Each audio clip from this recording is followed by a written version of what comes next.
নির্বাচন যেন সুষ্ঠু ও শান্তিপূর্ণ উপায়ে অনুষ্ঠিত হয় সেজন্য পুলিশ সদস্যদের ভূমিকা খুবই গুরুত্বপূর্ণ। নির্বাচনে সকল প্রতিদ্বন্দ্বী প্রার্থীর প্রতি সমান আচরণ। কোনো ব্যক্তি যদি অন্যায় বা অনিয়মের মাধ্যমে নির্বাচিত হয় সে ব্যক্তির দ্বারা ন্যায় প্রতিষ্ঠা সম্ভব নয়। বছরে পুলিশ জনগণের মধ্যে যে দূরত্ব সৃষ্টি হয়েছে সেই দূরত্ব কমিয়ে আনা, পুলিশ বাহিনীর প্রতি মানুষের আস্থা ফিরিয়ে আনা। আমি বলবো এটা কঠিন না। একবার সে আন্তরিক পরিবেশ সৃষ্টি হলে এই বন্ধন অটুট থাকবে।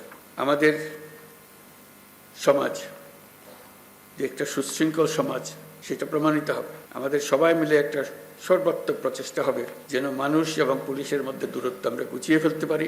মানুষ পুলিশকে দেখলেই তাকে বন্ধু হিসেবে বরণ করে নিতে এগিয়ে আসে, তার প্রতি কোনো বিরূপ মনোভাব যেন মানুষের মনে না থাকে। মাঠ পর্যায় থেকে শুরু করে সকল স্তরে আইন শৃঙ্খলা বাহিনীকে জনগণের বিশ্বাস অর্জনের জন্য কাজ করতে হবে। এই কাজটা আপনাদেরকেই করতে হবে। আর সরকারের দিক থেকে যা যা প্রয়োজন তা বাস্তবায়ন করা আমাদের দায়িত্ব।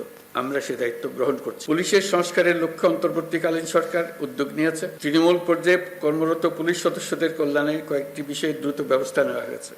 আপনারা জানেন, ইতিমধ্যে জাতির উদ্দেশ্যে দিয়ে একাধিক ভাষণে আমি বলেছি চলতি বছরের ডিসেম্বর থেকে আগামী বছরের জুনের মধ্যে দেশে ত্রয়োদশ সংসদ নির্বাচন অনুষ্ঠিত হবে। সেই নির্বাচন যেন সুষ্ঠু ও শান্তিপূর্ণ উপায়ে অনুষ্ঠিত হয় সেজন্য পুলিশ সদস্যদের ভূমিকা খুবই গুরুত্বপূর্ণ। নির্বাচনে সকল প্রতিদ্বন্দ্বী প্রার্থীর প্রতি সমান আচরণ ও ভোটাররা যাতে নির্ভয়ে নির্বিঘ্নে নিজেদের ভোটাধিকার প্রয়োগ করতে পারে সেই পরিবেশ নিশ্চিত করা আপনাদের এবং আমাদের সর্বোচ্চ দায়িত্ব। মনে রাখবেন, কোনো ব্যক্তি যদি অন্যায় বা অনিয়মের মাধ্যমে নির্বাচিত হয় সে ব্যক্তির দ্বারা ন্যায় প্রতিষ্ঠা সম্ভব নয়। সুতরাং নিশ্চিত করুন যাতে কারো দ্বারা ব্যবহৃত না হন। সত্য ন্যায় প্রতিষ্ঠার ব্রত হিসেবে নির্বাচনে নিজেদেরকে নিয়োজিত করবেন। পুলিশ বাহিনীর সদস্য হিসেবে তারও চাইতে বড় বিষয় এদেশের একজন নাগরিক।